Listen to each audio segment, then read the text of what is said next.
Asami has also ventured into business with Verick, and a shipment of her Mecha tanks is on its way to help the South in its war against Unalaq. I know this is petty, and maybe it even does fit better with the whole early 1900s thing, but does the term Mecha tanks hit anyone else like someone's out-of-touch dad is saying it? Uh-oh. So we know from later that Verick is playing both sides of this conflict, but the shipments of mecha tanks wasn't accompanied by any security. Some ships to help keep the shipment safe. Surely if Verick wanted it to go off without a hitch, he could have hired some muscle and some boats, right? Especially since we hear later this is the third time that this happens. Good idea to put up this plywood fence around the spirit portal. Good job, Chief Unalaq. Also, does anyone think it's funny that UA described the spirit oasis like this? It's the center of all spiritual energy in our land. When there was an enormous closed spirit portal not that far away that she totally should have known about since she was the princess. You didn't get her?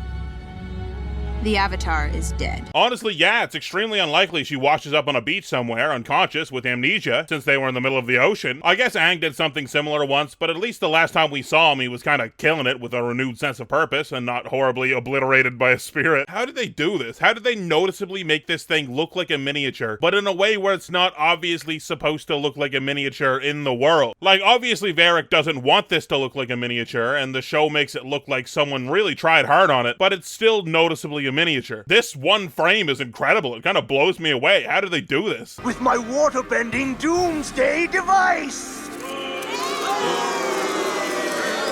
They really do these anime-esque shots more than I remember, where it's just a picture and the camera pans. In Airbender, you hear a lot online recently, it had some animation, some movement in every single shot. Yeah, there's some shots where characters are noticeably, freakishly still, and that's just gonna happen, it's animation. But there's always some movement in every shot, all of them. At least I can't think of an example where that's not true, and that seems like something I would have remembered at this point. The only thing I can think of are establishing shots that don't have animation, but what are you gonna animate? It's a building or a place. And that's a really cool, ambitious thing to do, to take a lot of inspiration from anime, but then also go the extra step in doing away with one of the limitations of the medium. Unfortunately, Korra Season 2, at least early on, couldn't keep the streak up. I will end the evil Unalaq's reign of terror, for I am Nuktuk, hero of the South! It is kind of fun, the vibe of the old political war cartoons or the goofiness of old black and white action serials. I like the idea of involving this sort of thing, since you're in the era anyway. I think it's cool. It's even got a weird level of likely racism. Battling northeast up there in the snow. So time accurate, and the first ever connected Avatar universe punch to the face. Wow, very impressive. For the love of God though, I really hope that's the sun. My evil plan is working. Your Northern Water Tribe costume's pretty good, but the moon's on the wrong side.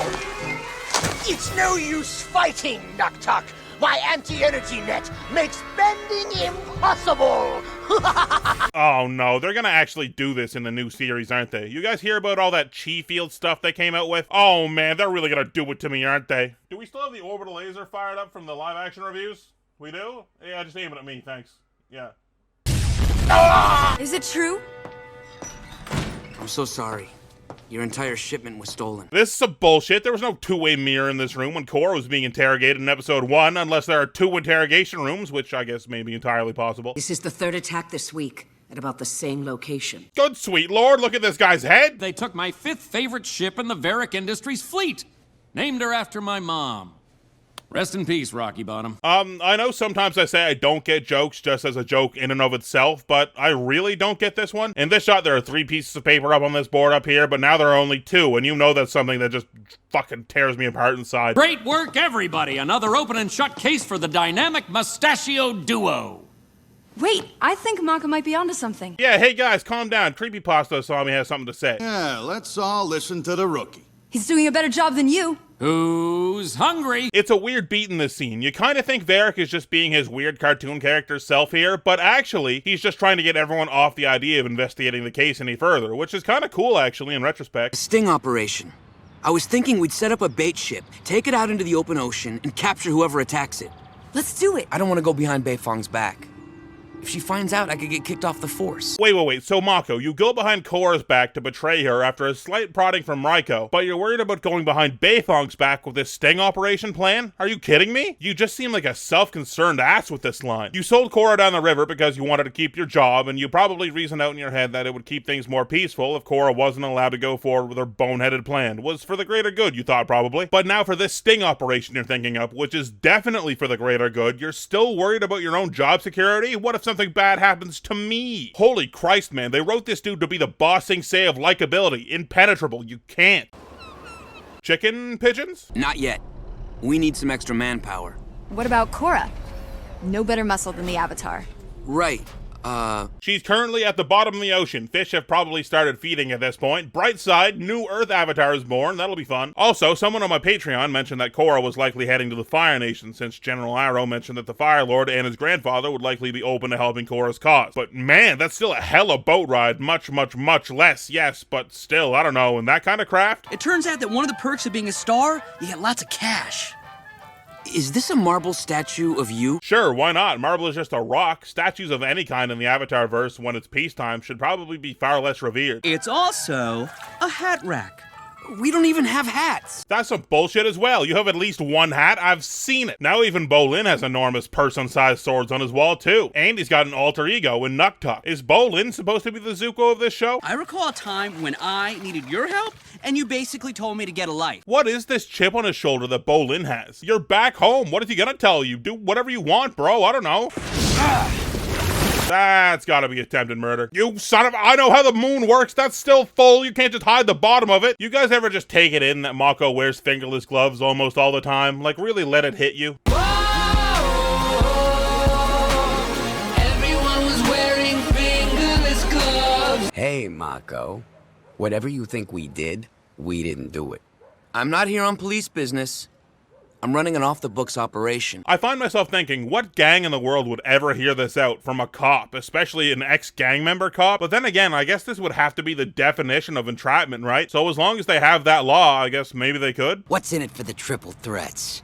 I am personal friends with the Avatar. I might be able to convince her to give Shady Shin his bending back. Sounds good to me, boss. Wait, Korra didn't give everyone their bending back? Is it crazy for me to think that maybe you should even give the criminals their bending back, like morally? I don't know, that's a really tough question for me. Like, if they're known criminals, they would likely do crime with their bending, so probably not, I guess. But for some reason, I'm having a hard time reckoning with the idea that Korra just didn't give everyone their bending back. Undo the evil Amon did. Does that mean she agrees with Amon on some level, that some people shouldn't have bending? What was the cutoff line? Just people Korra didn't like? Did Tano get his bending back, even though he was a dick? What about the rest of us? I've got vehicles, all brand new and top of the line. They can be yours if you help. Wait, hold on. What the hell is going on here? Didn't Asami have a big character moment last season where she was like, Dad, you're evil. You do bad stuff with the villain. I hate you for all time. And sure, Amon was definitely a tier above street gangs, but was what Hiroshi was doing so much different than what Asami is promising here? She's going to supply a criminal organization with top-of-the-line machinery that she's developing. Hello? Hypocrite alert? So, what's it like dating the Avatar? Come on, Mako, we're Red Scarf Bros. We have a connection. I broke up with her. You broke up? Look at her pupils dilate. She smells blood in the water, you can tell. Man, those Fire Nation guys from 60 years ago giving everyone in the Avatar universe the idea for a big drill. No! I'll never leave you! Bolin taking a note out of Korra's book. Only Ginger's tied down here, so it's way creepier. I'm totally getting like a weird vibe from you right now. It's like a minute ago when we were shooting, you were into me, but now you're not. Oh god, Bolin can't differentiate fantasy from reality. Oh, fucking hell. Next time you know he's gonna have a blog talking about how he really went to Hogwarts. And that's why they call me Two-Toed Pig. Because you have two extra toes. Wait, we know that Ping is a firebender from the first episode, so imagine all the extra torque you could get with 6 toes on each foot. See, like, if Katara had a third arm, then maybe I could understand. We were paid to keep Mako and that dame distracted for a few hours, so that's what we're gonna do. You were paid? How much? Hell, you took the money instead of the sponsorship from the crazy advanced machinery lady who has cars and mechs and planes? Well, I guess imagine what you could buy with it. You could even buy cars and mechs and planes. Mako falls with the boat here, but then falls onto it afterwards. Maybe he just decided to fall slower. I'm gonna miss this animation studio on some level, because sure, the models can look all jacked up, and sure, there are some shots with little to no animation, but the action they do does tend to be really, really solid. Some pretty impressive shots. Watch out! We're not gonna make it! Honestly, that's a pretty good visual gag, come on. Holy shit, everyone does this kick. Why? It doesn't even seem good. Whoever paid the triple threat stole everything. That must have been a colossal operation. There's no way they just jacked 100 mechs and a bunch of planes silently. Like, the whole city must know about this. Well, I'm not giving up on you.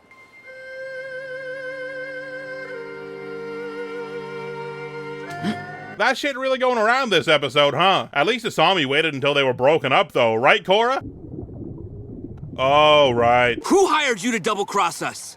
I don't know. I think you do know. Zuko's fire daggers make a rare appearance, the most daggery I've ever seen them, honestly. And you're gonna tell me, or we're gonna have to change your name to No Toad Ping. I love how Mako's like, oh gee, we gotta play it by the book, my career's on the line, if Beifong finds out, gulp. But then he just has no problem running around intimidating criminals, threatening them with extreme violence. Are you a good guy, by the book cop, Mako, or are you a do whatever it takes bad boy? Seems like when no one's looking, protocol goes out the window. You'll break the rules as long as there's no backlash and you can't be held accountable, and your career can't be damaged, making you a scumbag. This guy that walks by seems to have an otter penguin prop, but it seems much more otter than penguin, the opposite of how they really look. How did you rig those explosions to go off like that? Neat, huh? It's a Verick Industries exclusive. Here, check it out. He's not even a good cop. Not like good. Like, he's not even good at being a cop. He just accidentally is onto the huge breakthrough. Man, if you're not gonna make a character likable, you have to at least make them competent. Then, at least you can forgive some of their shortcomings, right, A Goodwin TV? Asami, I think I know who set us up. See, this is cool. This is where Verick peaks for me, though, unfortunately. Suddenly, he seems like this Machiavellian scheming mastermind that just acts like an idiot to disarm people. He's like the Darth Jar Jar theory, basically, except I actually did it. It's really cool. He just saved my company. Verick bought a controlling interest in Future Industries. Also, wait, you gave him controlling interest? Great if you just wanted the payday and to leave, but that means Verick's in charge. You just sold your company. Aren't you like a businesswoman? You still want to be in charge, right? I guess not. Oh, hey, Korra's alive. Wow, that was lucky. Didn't she just get pulverized into the middle of the ocean? Whoa! I did not speed that up at all. Could you imagine waking up from a horrible injury and just hitting everyone crowded around you with a double no-hand windmill as you stand up at light speed? Who's Avatar Korra? I guess the amnesia thing, maybe it's because I take in different media now, but I don't feel like the amnesia thing is as tired of an idea as it was anymore. But I remember watching this back in the day and I was like, man, are you kidding me right now? How did you end up on our island? I don't know. Fucking me neither. You have a hand in this? The concept that Korra can do a defensive b-boy maneuver as soon as she wakes up, but then collapses in weakness 30 seconds later is just hilarious to me. Well, the sting is certainly better than last episode, Peacekeepers. I still find myself wondering about the Civil War we spent the first 5 episodes starting and setting up. That seems to be just on hold until we do our rounds in Republic City. But at least this episode feels focused on something. And honestly, that something is kind of interesting. The weird double-cross plot of first the gangsters, then Verick. Yeah, I kind of fuck with it. It's a cool idea. But I wish Mako wasn't the least likable character in fiction, and Asami was characterized more strongly at this point. It kind of feels like Asami really cares about her company, and that's her whole thing. If her company is doing well, she is happy. If it's doing poorly, she is sad. Bolin's movie star plot doesn't grab me, and I'll spoil it for you. It never really will. It's a cool idea that it sort of plays into the plot in the South Pole, but it feels like it's just giving Bolin something to do where he can be goofy. Overall, some decent intrigue, a pretty alright action scene, and a cool twist stinger. Adds up to be not a bad episode of Korra, if you ask me. Patreon shoutouts. You want to see the next 2 episodes of Overanalyzing Korra. You can support me on Patreon for just a few bucks. Link, as always, is in the description below the video. Biggest shoutouts of all, one of my top patrons. They're 50 Kobold, who was raised by lions, so everyone was really surprised that they could speak English, Spanish, and Russian already once they were found. Josue Ramirez, who heard that spider silk is stronger than steel, so after breeding spiders for 10 years, has a full set of spider silk plate armor. Leferk 13, who was sentenced to be beheaded some odd 200 years ago, won't get into why, but the sword broke over their necks, so free to go, that's the law. Aluna Invicta, who participated in the running of the bulls by running directly at them and just dodging them all. Lurfax 1, who, yes, was knighted by the king of space, but they're so sick of telling the story, so just be cool. Matthew Lang, who got struck by lightning and woke up knowing how to do every dance move. One Leg Wonder, who was lucky enough to complete a dream we all have. They found their doppelganger and defeated them in one-on-one combat. Potato Scream, who went insane through sheer force of will for science and then through sheer force of will came back. They do not recommend it. The former meaning of life, who raps so fast they can ignite the atmosphere. The 1 AM party, who survived all known means of chemical warfare by just gritting their teeth really, really hard. And Whitrow, who gives off just enough of a natural electric charge to keep their phone at 100% all the time. And of course, my other fuck you money patrons, a stack of pancakes, Aurora, Balm Your Candle, Ben Mizra, Donut, Gene Cree, MC Ren, Omega Fighter, Sean Martin, Tater of Tots, and that one Turian. And my god overanalyzers, 2 Boots Are Beat, Alan Garvin, Andrew Jacobson, Andrew Watchett, Aropataro, Billowing Mustache, Blacksmeme, Bob Def, Chandler Crump, Charles the Fartbender, Kobe Smith, Deathly Healer, Dr. Xerox, Dominic Alex Saint, Dricker, Emma Not Emma, Aaron Grace, Fire Lizard 44, Gianluca Leandro Magi, I'm a Match, Jackson, Jeremy Rubenstein, John Ajaka, Justin Scott, Mac Analizio, Matt DeGennaro, Medium D Speaks, Michael Fallon, Mitchell Gobrecht, Nick, Nicholas Abbott, Peter Baron, Pogger White, Red Pyrobite, Reese, Rocket Mist, Ryan Gregorkos, Ryan Maxwell, Sandy Stormborn, Shane Antonacci, Silk Toe, Super Snipper, Thomas Barrett, Victoria the Queen, Von Cantspell, YouTube Copyright Sucks, Take My Money, and some sort of bear face. Next up, the one you've all been waiting for,